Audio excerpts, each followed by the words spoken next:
नमस्कार, Bharat express UP में आपका स्वागत है। मैं हूं आपके साथ सुमित झा। 2024 लोकसभा चुनाव के मद्देनजर समाजवादी पार्टी ने अपने कील कांटे दुरुस्त करना शुरू कर दिया है। सपा अब बसपा के कोर वोटर में सेंधमारी करने की तैयारी कर रही है। समाजवादी पार्टी ने बाबा साहेब अंबेडकर वाहिनी का प्रदेश स्तर पर गठन किया है, जिसके बाद से दलितों में अपनी पैठ मजबूत करने के लिए समाजवादी पार्टी ने नई रणनीति शुरू की है।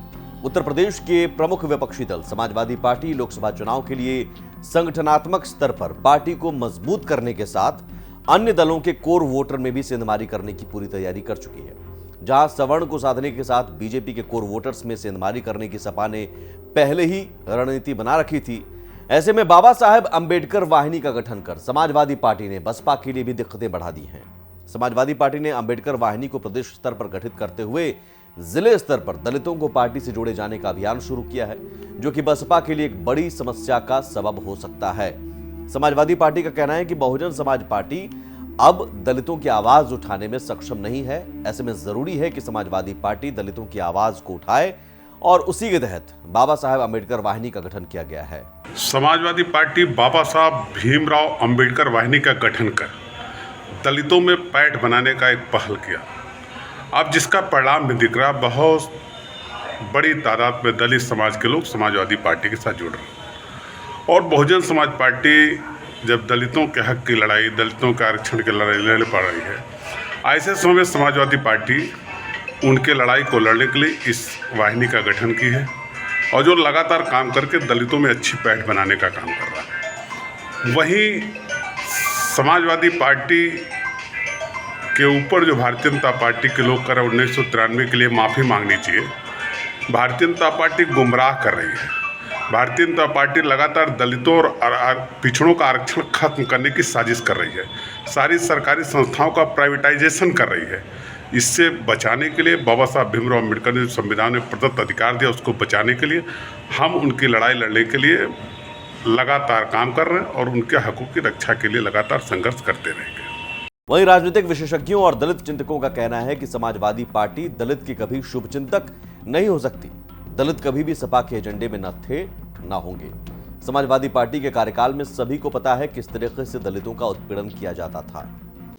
आगामी लोकसभा चुनाव को देखते हुए सभी राजनीतिक दल अपने अपने वोटरों को रिझाने के लिए तमाम कोशिश कर रहे हैं।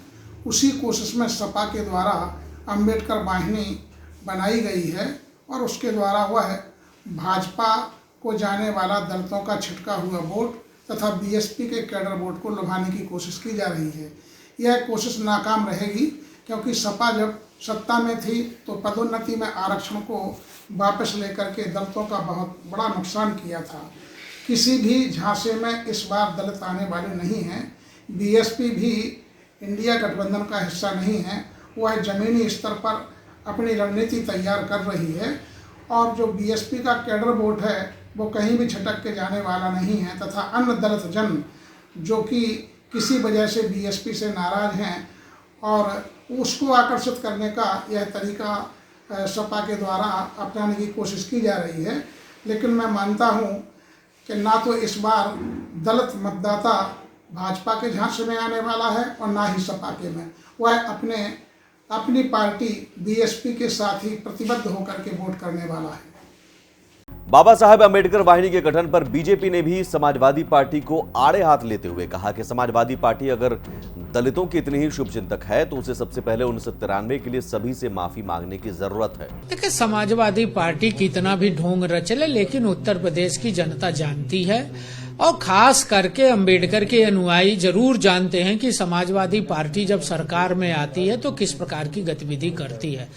अंबेडकर मूर्ति को तोड़ना, अंबेडकर वादियों के अधिकारों के हनन करना, और नहीं तो एक बार समाजवादी पार्टी को 1993 के कृत्य पे एक बार माफी मांगनी चाहिए कि हमसे गलती हो गई थी कि हमने मायावती जी की हत्या करने का प्रयास किया था। निश्चित रूप से अगर ऐसा काम समाजवादी पार्टी करेगी तो उनके मतदाताओं को लगेगा, उनके अनुयायियों को लगेगा कि हाँ, समाजवादी पार्टी सच में हमारे लिए कुछ करने वाली है। समाजवादी पार्टी ने अंबेडकर वाहिनी का गठन किया है, जिसके बाद से पूरे उत्तर प्रदेश की राजनीति में हलचल मची हुई है। 2024 लोकसभा चुनावों को लेकर लगातार जिस तरीके से समाजवादी पार्टी अपने कुनबे को मजबूत करने में लगी है, ऐसे में अब दलित वोटों पर फोकस करते हुए समाजवादी पार्टी ने अंबेडकर वाहिनी का गठन किया है, जिसमें कि पूरे उत्तर प्रदेश के अलग अलग जिलों में पूरे पदाधिकारियों की घोषणा भी समाजवादी पार्टी ने कर दी है, जिसके बाद से दलित वोटों में सेंधमारी को लेकर समाजवादी पार्टी को अलग अलग पार्टियां घिरती हुई नजर आ रही हैं। जहां पर भारतीय जनता पार्टी इसको साफ तौर पर कह रही है कि जहां पर समाजवादी पार्टी अंबेडकर वाहिनी के आधार पर दलित वोटों में सेंधमारी करना चाहती है, तो उसके लिए सबसे पहले उसे 1993 में जिस तरीके से उन्होंने मायावती की हत्या करने का प्रयास किया था, उसके लिए माफी मांगनी पड़ेगी। लेकिन वहीं पर अगर दलित चिंतक और राजनीतिक विशेषज्ञों की माने तो उनका साफ तौर पर कहना है कि जिस तरीके से जो समाजवादी पार्टी का जो कोर वोटर्स रहे हैं और समाजवादी पार्टी की जिस तरीके से कार्य प्रणाली रही है, उसके आधार पर इस तरीके की वाहिनी का कोई खास असर देखने को नहीं मिलेगा। क्योंकि अगर उत्तर प्रदेश की बात की जाए तो उत्तर प्रदेश में जो चुनाव होते हैं उसमें जातिगत समीकरण जो होते हैं उनमें कहीं ना कहीं समाजवादी पार्टी दलितों के बीच में उतनी फिट नहीं बैठती है जितनी मजबूती से बसपा पूरी तरीके से काम करती है। ऐसे में अंबेडकर वाहिनी कहीं ना कहीं समाजवादी पार्टी को इतना ज्यादा फायदा नहीं पहुंचा पाएगी जितना फायदा समाजवादी पार्टी सोच रही है। हालांकि देखने वाली बात यह होगी कि जिस तरीके से समाजवादी पार्टी ने इस वाहिनी का गठन किया है उसका कितना असर चुनावों में देखने को मिलता है। लेकिन समाजवादी पार्टी जरूर अपने स्तर से काफी आश्वस्त है कि यह वाहिनी पूरी तरीके से उनकी नैया 2024 में पार लगाएगी। इस वीडियो में फिलहाल इतना ही। उत्तर प्रदेश की तमाम खबरों के लिए देखते रहिए भारत एक्सप्रेस यूपी। नमस्कार।